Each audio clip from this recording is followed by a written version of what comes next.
السلام البنات، نتمنى ان شاء الله تكونوا بخير وعلى خير. الفيديو ديال اليوم البطاطا معمره كتجي زوينه وكتجي رائعه وكتجي لذيذه. وعندي كيلو ديال البطاطا اللي غسلته وقشرته بحال هاد الطريقه كما شفتوها، وقطعته الطروف الصغار، ودرت السلق مع شويه ديال الملحه. وغادي ناخذ المقله، غادي ندير فيه الكفته ديالي وغادي نقليها مزيان. والتوابل عندي الكمون، السكنجبير، الثومه، القرقوم، البحال، البصار، القزبر والمعلوس. نخلي كلشي يتشحر بحال هكذا، بحال هاد الطريقه كما شفتوا.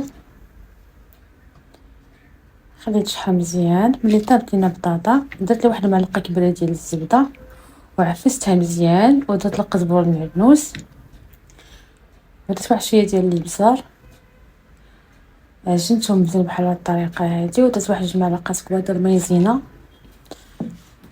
وصافي غناخذ ورق الزبده، غنرشهم شويه ديال الزيت، وغادي نحط في البطاطا ديالي بحال هاد الطريقه هادي ونطلقها مزيان.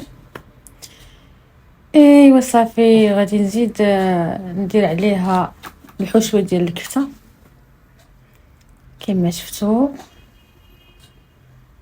نقادها مزيان.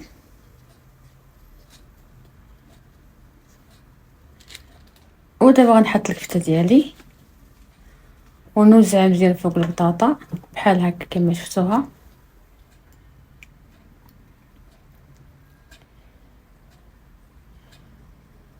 وصافي غنوري ليها في الكاغ ديال الزبده بحال هاد الطريقه.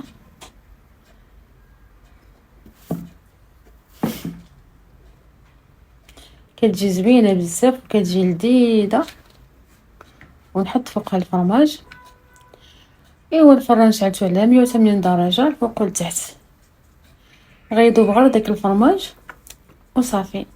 هيا كيفاش كتجي رائعه، كتجي لذيذه بزاف وكتذوب في الفم.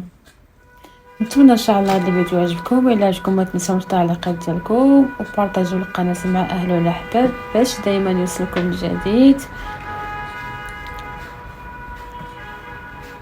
ونتلاقاو ان شاء الله في فيديو جديد. السلام عليكم.